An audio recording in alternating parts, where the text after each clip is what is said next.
Coming up on iOS today, Rosemary, Orchard, and I are back and triumphant, and we're talking about our favorite apps of 2023. Podcasts you love. From people you trust. This is Twit.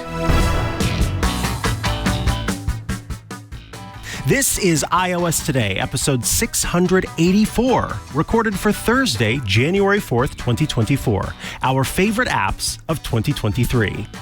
This show is brought to you by members like you. Thanks. Hello and welcome to iOS Today. I feel like I've just got so much room I can spread out because now we're here in the club. There are velvet carpets, there are disco lights, there are members-only jackets, and everything in between. Yes, this is our triumphant continuation of iOS Today, all thanks to our awesome Club TWiT members. Thank you so much for subscribing. I am one of the hosts of iOS Today. My name is Mikah Sargent. And I am Rosemary Orchard, and thrilled to find out that those velvet carpets are purple. Nobody told me. I didn't realize. I was missing out. Surprise! This whole time. I've been looking, but I just didn't realize they were purple. I was wearing the black and white glasses. It was a bad idea. So yay, purple everywhere. Woo, we love it. We love it. Yeah, and you know what? This is a time where we have the opportunity to talk about many of the apps that we used over the past year. Rosemary and I, of course, have gone through dozens upon dozens of apps that we have talked about, that we've recommended to all of you. And this gets to be our opportunity. The first episode of the year tends to be the opportunity where we get to kind of look back and say, look, these are the apps that we thought were great, that we enjoyed ourselves, that we think you'll like if you haven't heard of them, and everything in between, and kind of get a chance to talk about what we've used and what we like and why we like it. So I think without further ado, we should get right into it as we kick off this very special first episode of iOS Today in the club. The first app that I want to talk about is an app that probably occupies almost as much time as my audiobook app.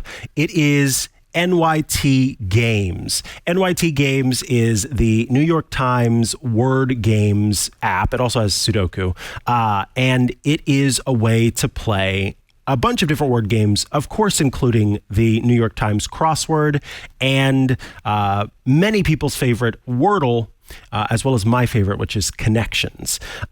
There are a number of different games that you can play, including Spelling Bee, Letterboxd, Tiles, and as I mentioned, Sudoku.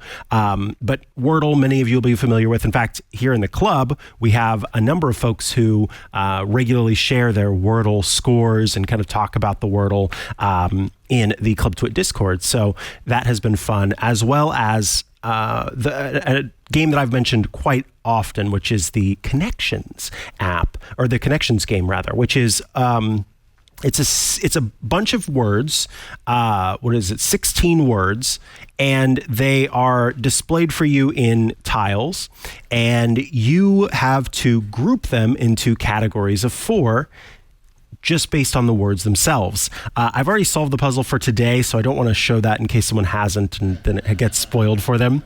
So I won't tap on it, but it's a lot of fun, and what's great about it for me is that it's a delightful way to kind of get your mind to think differently, because sometimes the way that the words are grouped are based on how they look. Sometimes it's based on their meaning. Sometimes it's based on how they're pronounced. Sometimes it can be based on the way that you add things to the word to determine how it might change. Just the other day, I thought that one way that it might be grouped is by adding ly to the end of each of the words. And I was trying to make that work. Anyway, it's a lot of fun, and it really kind of challenges you to think outside of the box, as it were. But it's also the place where I do the daily crossword. And so every day the crossword comes in, I think it's about 7 p.m. here Pacific time. And I happily will open it up and do the crossword as quick as I can. Sundays, sometimes those crosswords take a little bit of time, but I've really been quite good about all of December. You'll see that I've completed all of the crosswords in December. I just really like this app. It is a place for me to challenge my brain every day, but also to, pass the time and have fun. And it's also been an opportunity to chat with some of my colleagues at work about the games that we all play together here in the New York Times Games app. It is available to download for free, and it has some of the games are available to play for free. The most recent crossword will be available to you. You won't have access to the archive unless you're a subscriber, and it gives you the ability to subscribe within the app to the kind of digital subscription to be able to play and kind of unlock everything.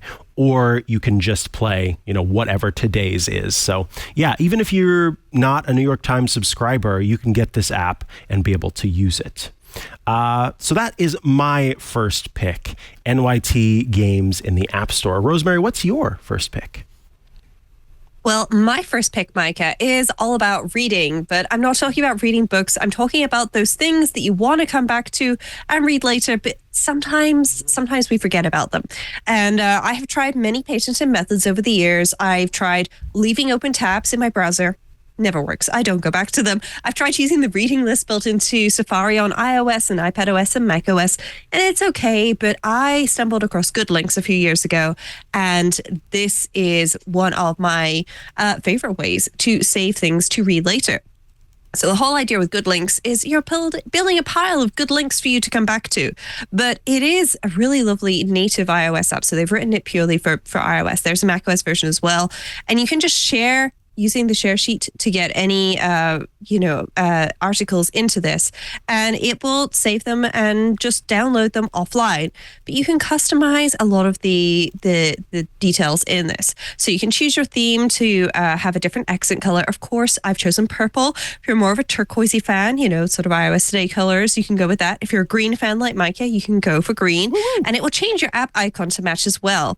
And as well as this, you can also specify if you want a light theme or a dark theme all the time, or if you want it to match the system theme, which is what I'm doing. So when my iOS is in dark mode, GoodLinks is in dark mode, or I can adjust manually or based on system brightness. And I can choose sepia and night as my various themes. So night is sort of dark grays, and dark is more black, but then there's some more brightness to it. I'm just going to switch back to matching the system and go back to light and dark as my very, very simple but effective defaults. Now, you can also choose how GoodLinks will mark articles as read, whereas if it's on open or manually, what its default browser should be. So if you prefer to open things in Firefox and so on, you can do that. If it's going to open links, how is it going to open those links from an article? If you're browsing through something you save for later and you tap on a link in it, how do you want it to handle that? And in my case, I've set it to reader mode versus my default browser. You can specify how your link list looks. So that overview of your articles that you've got, you can customize how that looks. You can also create custom actions. This is so nerdy. I love it. And so you can get, URLs and all sorts of things, and you can build like a URL scheme or something to save it out to OmniFocus or Things or Shortcuts, even all sorts of apps. And then you can also, and this is one of my favorite things because it's just so simple, just like you can swipe on emails in the mail app, left and right, you can swipe in GoodLinks as well, but you can customize what those swipes do. Yep, that's right. So you can use a short swipe right or left and a long swipe right or left to do different things. So I've got mine set to toggling read, sharing, toggling start, and deleting. But you can change that if you like. And you can also choose whether or not you want badges on your app icon. And if you do want badges on your app icon, do you want a badge for every single article in GoodLinks or just your unread ones? And also on that list view, if you want a tally of unread things. You can customize your share extension. So I've got mine set to quick save, which just means it will just save it automatically without asking me for extra tags, comments, and so on and so forth. And one of my favorite things here is Mikah was just talking about New York Times and him having a digital or getting a digital subscription, which would mean that then you could log into the New York Times and read some of those articles online that might be paywalled. But usually if you try and save one of those paywalled articles into something like GoodLinks, it'll just show you need a subscription to read this article. But not with GoodLinks, because with GoodLinks, you can log into websites that require a paywall, that have a paywall that require you to log in, and you can log in and then it'll still be able to download and save those. And this is just so useful for those sites that need that. It's also got an import, so if you want to migrate from, say, Pocket or Instapaper, Pinboard, Raindrop, Matter, GoodLinks, your browser bookmarks, anything like that, you can.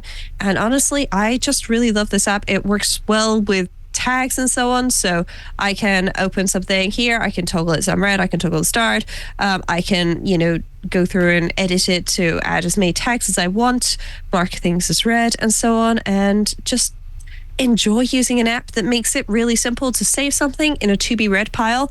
But you know what, I'm actually reading things. I know with 782 unread articles or 732 unread articles that are untagged even, it doesn't necessarily look like I'm getting through them, but I assure you, I've got tens of thousands of articles saved in here, and I've worked my way through all of them while they were saved in GoodLinks, and that's just one of the reasons why I love it.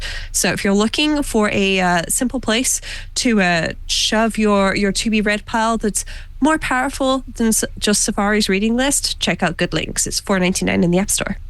Nice. All right. My next app that I want to mention is one that has gotten a lot of attention this year. It's ChatGPT. And ChatGPT is, of course, a service that's available online from OpenAI. And it is the chatbot made by OpenAI that has access to GPT-4. And they, of course, released an app in the App Store that lets you communicate with ChatGPT and prompt it for different responses. And over the course of the year, this past year, it saw many improvements and many additions, including the ability to have a conversation with ChatGPT that was kind of an interesting way of using the service. It's not something that I've stuck with in the long term, being able to communicate with it that way. But what I have done is continued to use the app and have it for all sorts of things. So we've shown in the past plant identification apps with a ChatGPT subscription and access to GPT-4, you can end up doing a lot of that kind of stuff right from within the app. So here I have sent a photo of an angel wing begonia that is kind of newly sprouting. And I first just uploaded the photo and sent it without any context. And it says, "You've uploaded a photo of a plant. What would you like to know or do with this image?" I said, "Can you identify the plant?" And this already is quite interesting how much of a description it gave based on the photo. It says, "The image shows a plant with a tall stem and a single leaf sprouting at the top and another smaller leaf closer to the base. The larger leaf has a pattern that could suggest it's a begonia, specifically the type known as angel wing begonia, due to the shape and the spots on the leaves. However, plant identification can be complex, and I can't confirm this with absolute certainty. If you're looking for a precise identification, a local nursery or botanist could provide a more reliable answer, especially if the plant is common in your area. I just so happened to receive this plant from a botanist who did tell me it was an angel wing begonia. And so pretty cool that it was able to identify the angel wing begonia. From here, I could go on and say, I could ask about care for an angel wing begonia, what type of soil should be used, basically, any information that I'd want to. What's great about the app is that it supports all sorts of functionality. So here down at the bottom, you can see, if you're listening to this, and I'll describe, that next to where you type in the message, you have three icons to the left. You have one for a camera, you have one for photos, and you have one that's a file folder. The camera lets you take a photograph so that you could then take a photo of something and ask for context or whatever. Photos lets you choose a photo from your photo library to add, and then the files button lets you upload a file. So if I had a PDF, for example, and I wanted to get a quick summary of everything that was in the PDF, I could share the PDF with ChatGPT. It would process and parse the PDF, and then I could ask it questions about the PDF.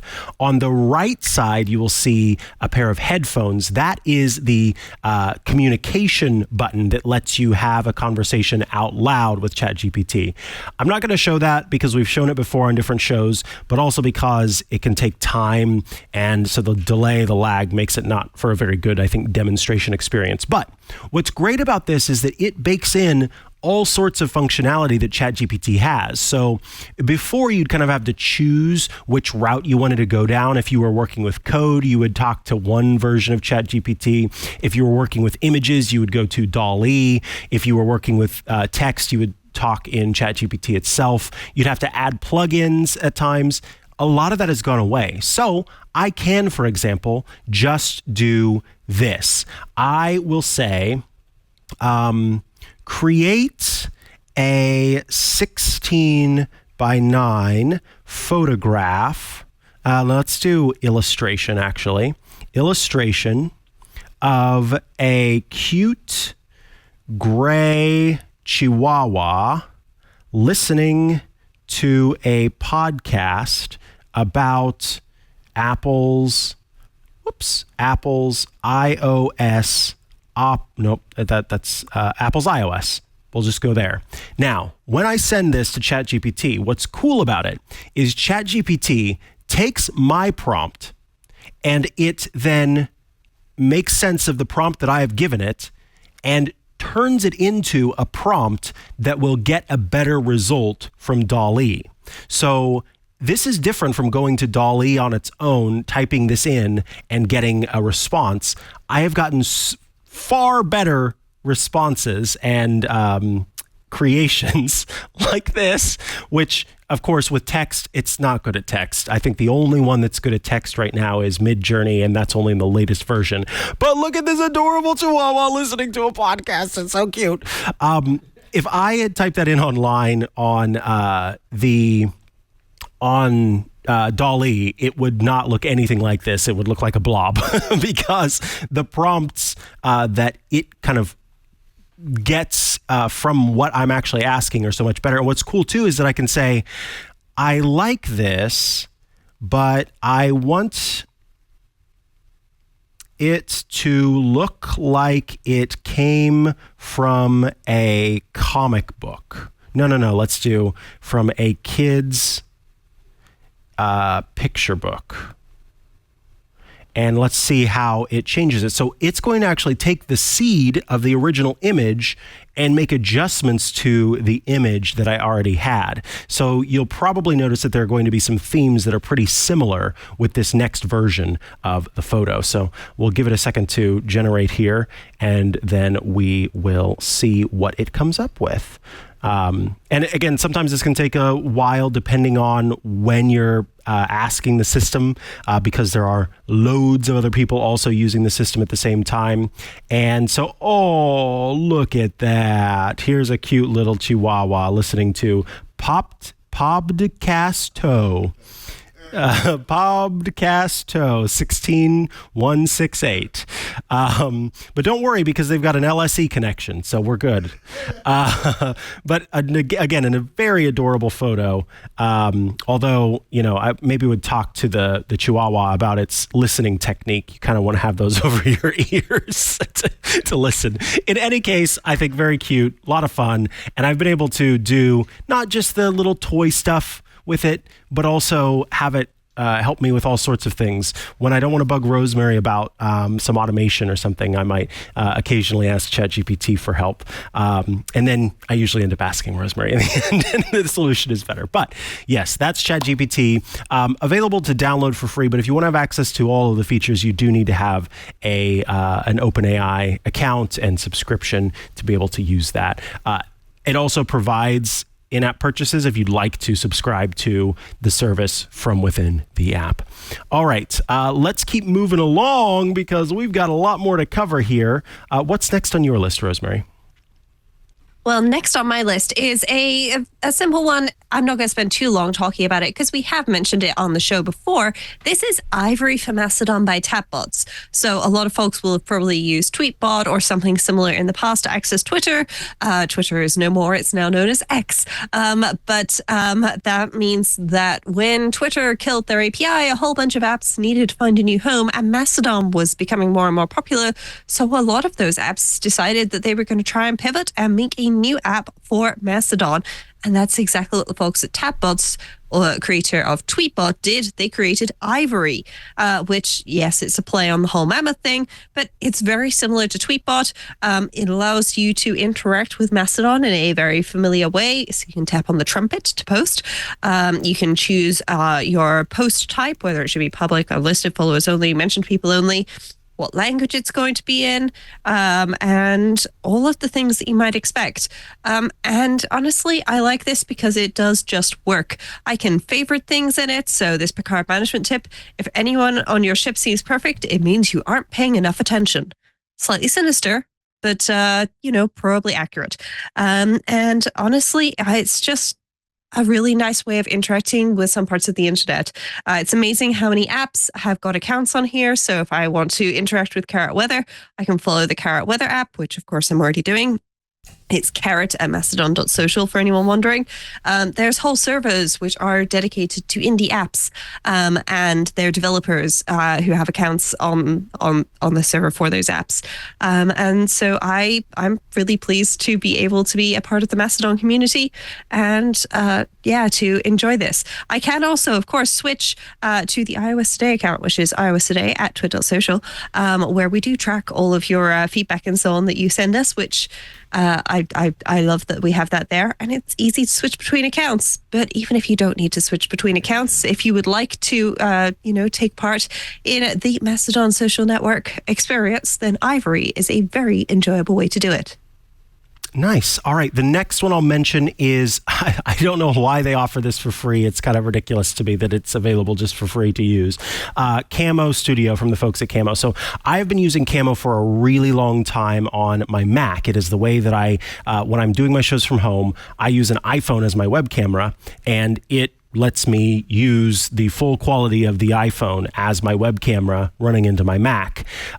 They made this year an app for iPad. So this is an iPad mini, and it is a full-featured streaming system on the iPad. You can see in the top right, I can change the frame rates, for example. So right now this is 1080p at 60 frames. You can go up to 4K at 30 frames. And right now, I am talking into the iPad. Well, I'm speaking towards the iPad. This is the front-facing camera. Whoa, right there.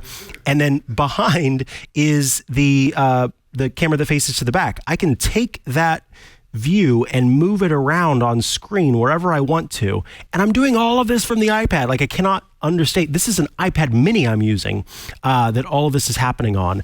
I can change if I want it to be an external video source. So because this has USB-C, I could plug in a webcam and use that as the external video source.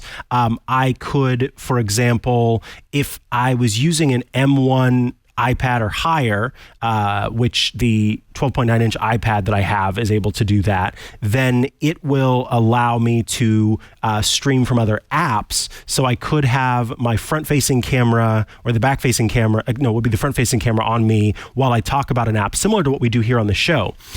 You can do little enhancements like removing the background. This is all taking place on the iPad. It's not great, obviously, and not something that I would necessarily recommend unless you had a really solid background. I could add some portrait mode. I could make the background very blurred or replace the background with something else. Add some filters if I'd like to make adjustments to like boosting the green. In this case, I'll not have any of those. I can spotlight the face, so it really draws attention to your face. You can also set on auto framing. So with auto framing, what it does is it makes adjustments to how you're showing up in the frame. Auto with zoom will actually zoom in a little bit more or out depending on how, now it's zooming in on Rosemary there. So I'll have it come back to me. You can rotate the video. I mean, this thing is so powerful. And on top of this, you'll notice I've got these stream panels options. That is for anyone who's ever done any kind of streaming. You can basically plug in web addresses, and those web addresses will have little icons and things that can show up on the screen. You can change your different scenes. So you could have one where you've got like text on the side of the screen. I mean, there's so much that you can do. You can just record right here into the app if you want to, broadcast to YouTube, Twitch, Trovo, or to a custom location, record it to your photo library. Just incredible. And again, available completely for free in the App Store. If you don't have this, you should get it. It's so cool that it's available for anyone to download. So that's Camo Studio. All right, Rosemary, tell us about the next one. I love this app. I've used it dozens of times, and it has always been a nice time saver. Wink. That is the great thing about time. Time zones are a construct, a curious construct, which pretty much every programmer I know, including myself, doesn't enjoy working with for very good many reasons. And I'm not going to get into them because, let's face it, we don't have 3 hours to sit here listening to me rant about time zones. They're difficult. They're annoying. Some time zones are offset by half an hour or even just 15 minutes. Frustrating. So if you want to tell somebody, yes, it's at 9 a.m., whose 9 a.m. is that? If I say to Mikah, sure, talk to you at 9 a.m., well, is that 9 a.m. my time or 9 a.m. Mikah's time? Because 9 a.m. Mikah's time is 5 p.m. my time, except during those awkward couple of weeks a year where the US or the UK have already changed time zone to summer time or winter time, and then everything's off by a different amount. It's so confusing. I hate it. And that's why Elsewhen is one of my favorite apps. So Elsewhen has essentially two modes. It has copy a time button for Discord, where you can then paste something into Discord and it'll show people at the right time in Discord, localized to their time zone. And there's also this handy dandy time list, which is probably what most of us will end up using most frequently. Even though, if you're in the Club TWiT Discord, then you should be using the time codes if you're talking to somebody about a time, just to make sure that when you say 10 a.m., that actually that translates to whatever 10 a.m. is their time. But yeah, what you can do is you can choose your time zones and you can add groups and so on. So if I was saying 5:31 p.m. GMT, then that would translate to 12:31 Eastern, 11:31 Central, and 9:31 Pacific. And I can just copy this and then I can just go somewhere else and paste it. It's simple. I can even use the share sheet to share this. So I could share this, for example, straight over to Ivory and post that on Mastodon. Yeah, if you're doing like a live stream or something, that could be really handy. But yeah, I just really like this. I love the fact that you can save groups. So if you've got a couple of different time zone groups that you need to use on a regular basis, like, I don't know, maybe one for your Dungeons and Dragons buddies and one for your work buddies or something like that, then you can save those so that you have the relevant time zones for each group of folks popping up. And yeah, I just really love this app. It's very simple. It's very easy to use. And I can change the time as well. So say if I wanted to set the time to 6 p.m., obviously my phone's using 24-hour time, so it's 1800. I can do that and it's just updated everything up here. That's it. Super simple, super effective. And now if I went and I copy one of these and I paste it into Discord, then bam, that will actually be the right time zone for everybody who sees that. And it's just very cool and simple. But when you need a list of times across time zones, yeah, it's a time saver. That's for sure. Very nice. That's Elsewhen, again, available for free in the App Store. The next one I'll mention is one that I mentioned not too long ago, but it ended up, I heard from a lot of people who really dug this app, so I wanted to bring it back again as a favorite app of 2023. It's an app called Newji, Newji. And Newji is a way for you to make emoji on your iPhone. The way that this works is it gives you, so Apple in iOS 17 made it easier for you to use stickers across the entire platform.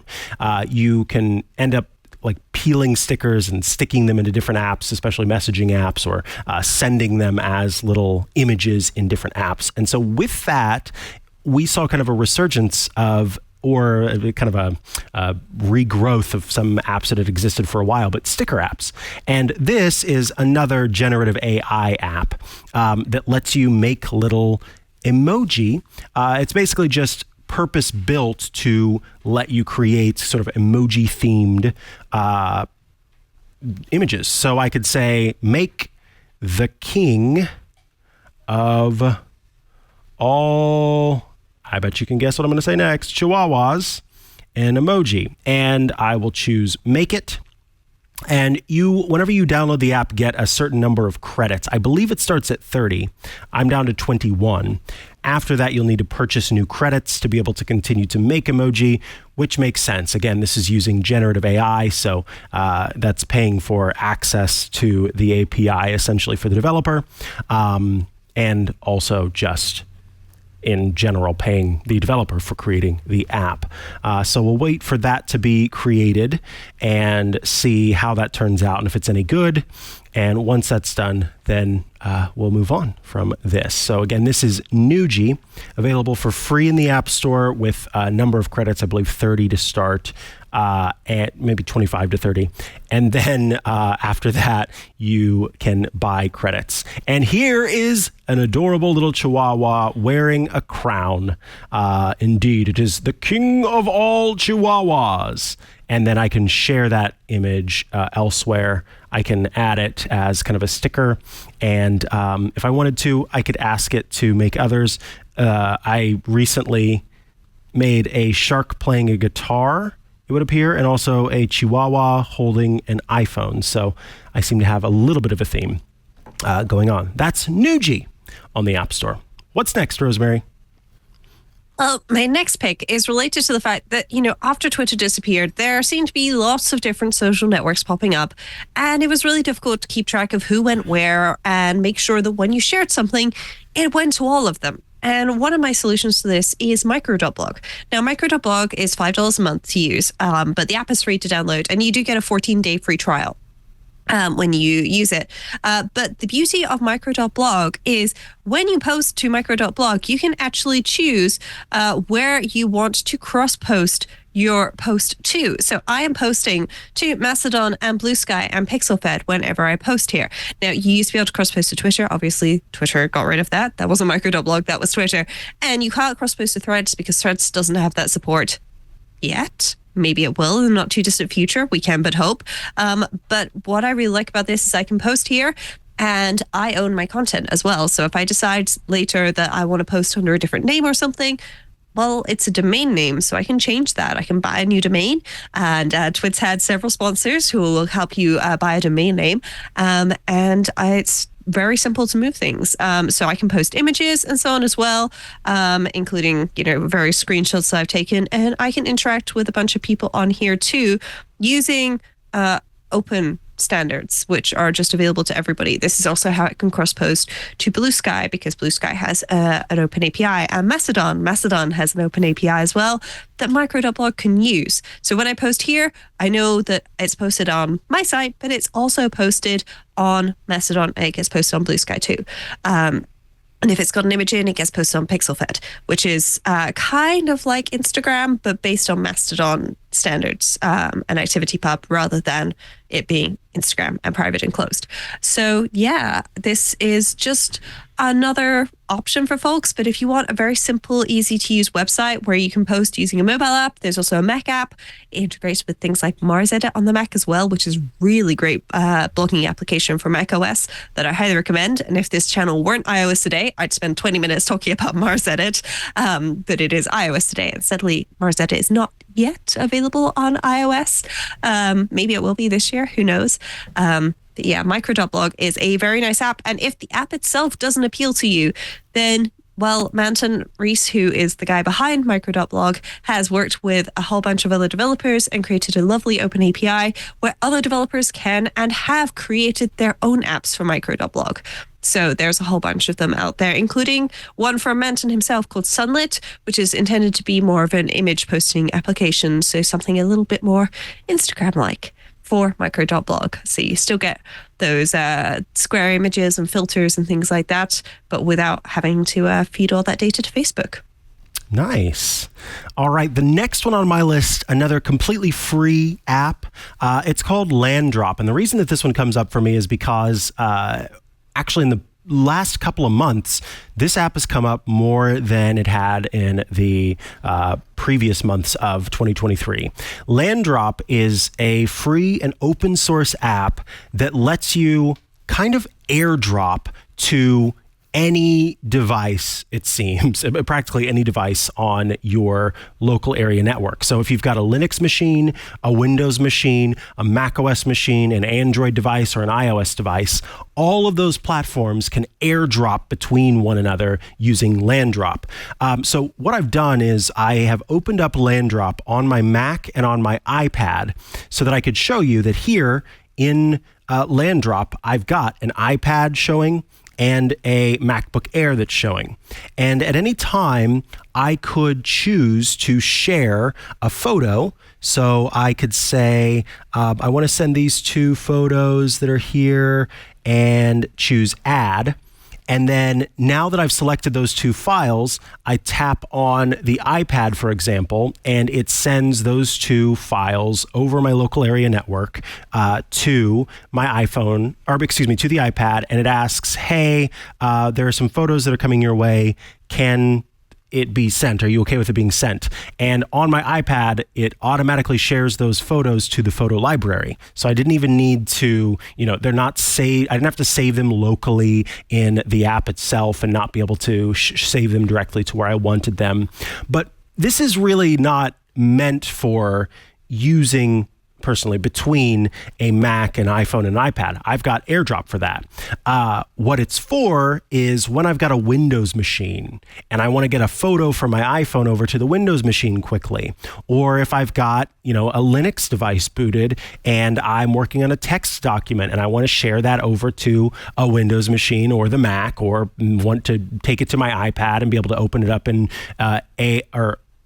AI Writer. Why is that? No, IA Writer, and edit that file there. Super easy to do, super quick, super simple, and again, free and open source, which is awesome. And that's Landdrop on the App Store. But I recommend going to Landdrop, LANDROP.app, because that will give you access to the other platforms where it exists. So you can download it on Windows, Linux, Android, macOS, iOS. Super cool, so easy to do, secure, it's all right there locally on your network and encrypted. So very cool stuff, Landdrop. All right, Rosemary, tell us about your final pick for your favorite app of 2023. Yeah, so my favorite, one of my final favorite apps for 2023 is Pixelmator. And this is an oldie but a goodie because I've had this installed on my phone for so long that I genuinely don't remember an iPhone that I haven't had this app installed on. Maybe not on my 3GS, but it's been there for a very long time. And Pixelmator on iPhone and iPad is kind of like mini Photoshop, but on your iPhone or your iPad. And over the years, it's just got better and better and better. It's a one-time purchase of $4.99, and they just keep making it better every single year. So I have an image here that I have screenshotted from the internet. And it's just kind of a funny little thing of that's not my job. This is a story about 4 people named everybody, somebody, anybody, and nobody. I'm sure if you Google it, you'll find it. But I screenshotted it and I didn't do a great job of cropping it. So over on the left, we've got a lot of white space. Over on the right, we've got very little white space. And I really think I could just tidy this up. So I'm going to select and I'm going to do a color selection on here. I'm just going to select that white area around the side. And yep, it's just nailed it, selecting all of that white area there. And I can delete that. And then what I could do now is I could actually just center this in the middle. Or I can actually use the crop feature. And it will actually, as I drag it in, it will snap to the edges where the transparency is, which is just really nice. And that works very well for what I'm trying to do here. So there we go. I've applied that. And then now what I could do is maybe actually what I should do is I should add another layer onto here. So I'm just going to add a new layer, and I'm going to add a white layer, and I'll just add that underneath, or I'll drag that one on top. There we go. And I am going to paint it, and I'm going to do a color fill with that opacity. But what I just want to do a second is I'm going to tap on that gray, and then I should be able to get a color that pretty much matches, and just paint this to match. Oops. There we go. If I hide that layer, that'll be a little easier to color fill that. And then I can show that layer. And if I hadn't accidentally painted that layer first, that would have gone so much better. Tell you what, let's just leave that alone for now and show this back up, because I've got a little bit of a cold, so my brain's not working at 100%. But then what I can do with this layer here is I can actually add some effects, and I can do things like sharpening it to improve the text quality a little bit, just to make it a little bit easier to read. There we go. That's 200% sharpened. I think that's actually quite a bit better. And then when I go to save this out, I can either copy the image, I can save it to photos, or I can modify the original. So I don't have two copies of the same image stuck in my photos library, because, you know, the duplicates feature in photos works great, but Pixelmator's had this ability forever to modify the original picture, and honestly, I just really love that. They're aware sometimes you want to modify the original, sometimes you do want to copy, and that's built in. There's a whole bunch of other features here. I've used this for creating little diagrams before. You can retouch things by doing repairing or cloning, lightening and darkening, saturation and desaturation. When you do selects, there's selecting subjects, there's rectangular selection, elliptical selection, free selection, magnetic selection, quick selection, color selection, you name it. When I said it's like a mini Photoshop for your iPhone, I mean mini in that it's condensed down to fit onto your iPhone screen. It does so much, and the Pixelmator series of apps is truly well worth it. So I highly recommend checking out Pixelmator. But of course, if you have an iPad, then there's also Pixelmator Photo. And if you've got a Mac, then there's Pixelmator and Pixelmator Pro for Mac as well. All of which are fabulous apps that I highly recommend checking out. They are upfront single purchase apps. And, you know, it's quite difficult to come by those for some of this sort of thing nowadays, especially with this kind of quality. So I highly recommend giving it a go. Awesome. All right, folks, that brings us to the end of our segment about the favorite apps of 2023. It's time to move along to the news. I wanted to mention first and foremost that the Apple Watch ban has been temporarily paused. So you may have heard from us or elsewhere that the Apple Watch had been banned for sale. Well, certain versions of the Apple Watch have been banned for sale in the United States. In particular, that was the Apple Watch Series, 9 and the Apple Watch Ultra. Those versions were banned for sale in the United States because they have the blood oxygen sensor in them, which was...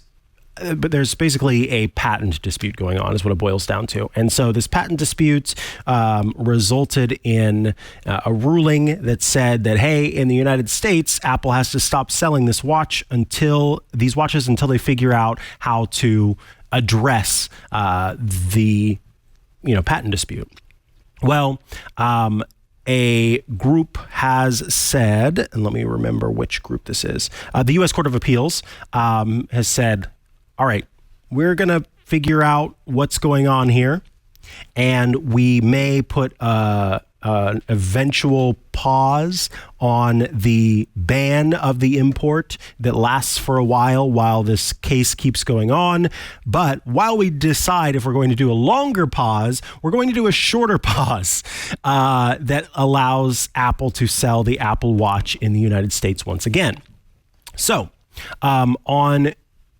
on Wednesday, the day after, this was Wednesday, December 27th, the Apple Watch started to be available for sale again on Apple.com, and then also later available in Apple stores again. And as Rosemary's reminded me of most importance, I did talk to Mark Gurman of Bloomberg on Tech News Weekly before we went on vacation, holiday break, and he pointed out something to me that was really shocking that we talked about, which is that while that ban was going on, if you had an Apple Watch Series 9 or an Apple Watch Ultra 2, it would have to have been, I think, the Series 9, right? If you had one of these devices that had gone out of warranty and you tried to get it repaired, you would not be able to get it repaired because in almost every case, Apple just gives you a new watch whenever they do a repair of the Apple Watch. And because they weren't allowed to sell anymore and weren't allowed to import anymore, then it meant that they could not do those repairs and would have to give you kind of a, just hold on, once we get this all figured out, then we'll be able to repair your Apple Watch, aka give you a new one. And so while this pause is going on, Apple is once again able to do these repairs and be able to assist users in that way. So know that the Apple Watch is again available for sale and will probably be for some time before a larger decision ends up taking place.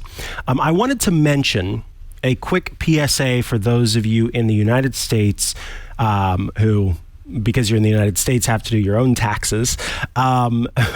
Be aware that the Apple Card Savings Plan, and this is thanks to 95Mac who pointed this out, the Apple Card Savings option, which lets you basically take money from your Apple Card purchases that was at one point just kind of available as like a daily cash reward and would kind of collect. You could take that money and you could put it into a savings account. And if you put the money into a savings account, then you earn interest on that money that is in a savings account. And if you earn more than, I believe it's even just $10, it's a very small amount of money. If you earn more than $10 in interest in 2023 from this Apple Card savings account, you will be getting Form 1099 INT. That is the form that tells the IRS how much money you made in interest on your savings. And up to this point, that wouldn't have been a factor. Now it is. So be aware that you will get that form in the Apple Wallet app. So you'll probably get a notification. If you don't get a notification, make sure you go into the Apple Wallet app, you check the Apple Card savings account, and you get that 1099 so that you can report it on your taxes, which is funny and annoying because Apple also has to send that form to the IRS.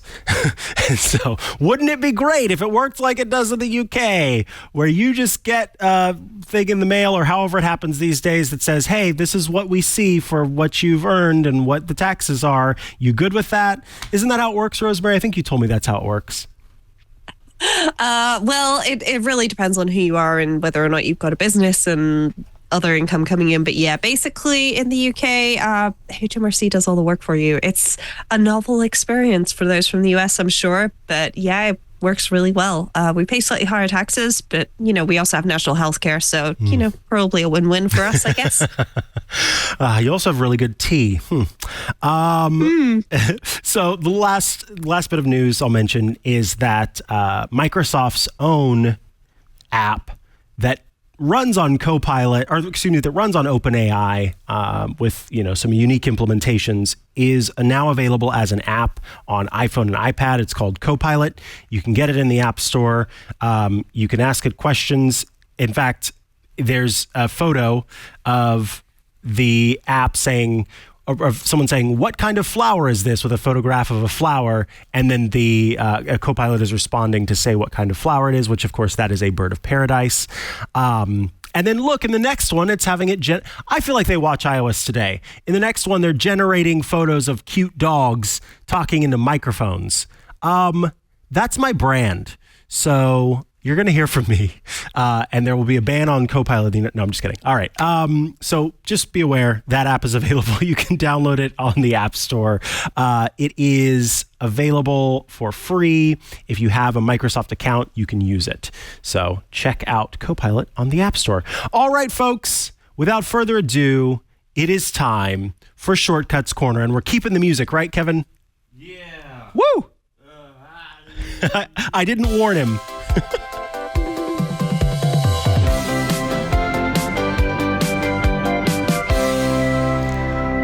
Welcome to Shortcuts Corner, the part of the show where you write in with your shortcuts requests, and Rosemary Orchard, our shortcuts expert, provides a response. I want to say this really quick, though, before we get into Shortcuts Corner. If you have feedback and questions that is/are not related to shortcuts, there's a new place where you're going to want to send those, and that is a little show called Ask the Tech Guys. It's a show that Leo Laporte and I, Mikah Sargent, host on Sundays. You can email us, atg@twit.tv. You can call us, 888-724-2884, during the week to leave a voicemail, or on Sundays during the show. You can actually join live to ask your question. You can also go to call.twit.tv, and you'll be connected to a Zoom where you can ask a question. So if you have those kinds of non-shortcuts questions, that's the new place where you will be asking those. But keep on keeping on with your shortcuts requests, because Rosemary Orchard is right here and available to answer them. So this one comes in from Chuck, who writes, I never miss an episode of iOS Today. That said, I have a shortcuts question/issue.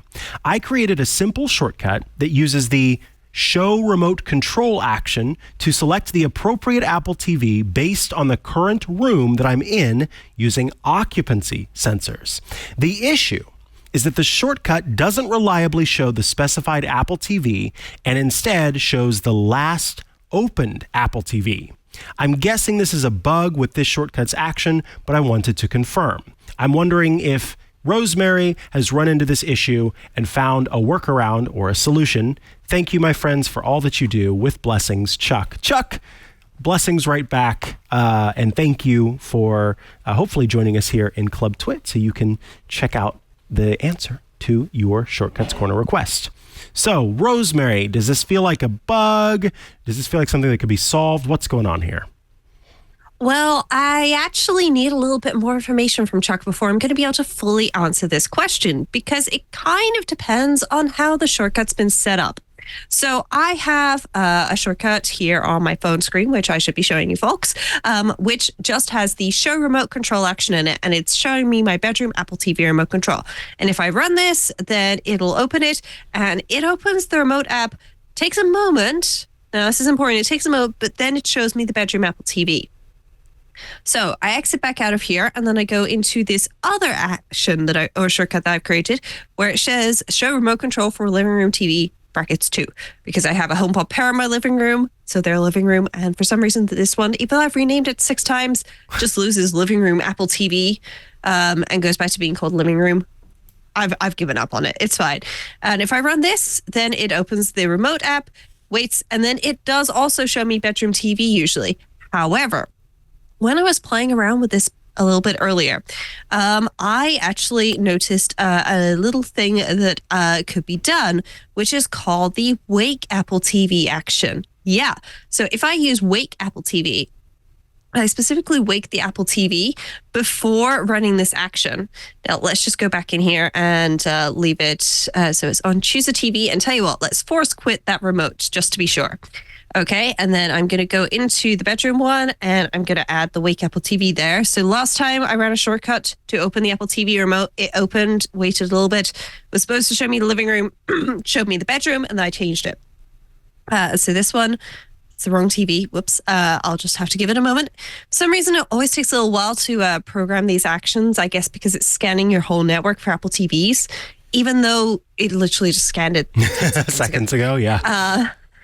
Okay, so I'm going to run it for the bedroom one, and it's woken it up, and it's waiting, choosing a TV, and it is going to living room for me. And so I have a feeling, Chuck, that this is probably a bug. But if you have this in something like your shortcut input, or you're using a variable in the show remote control, that could also be to blame if that's somehow getting set incorrectly.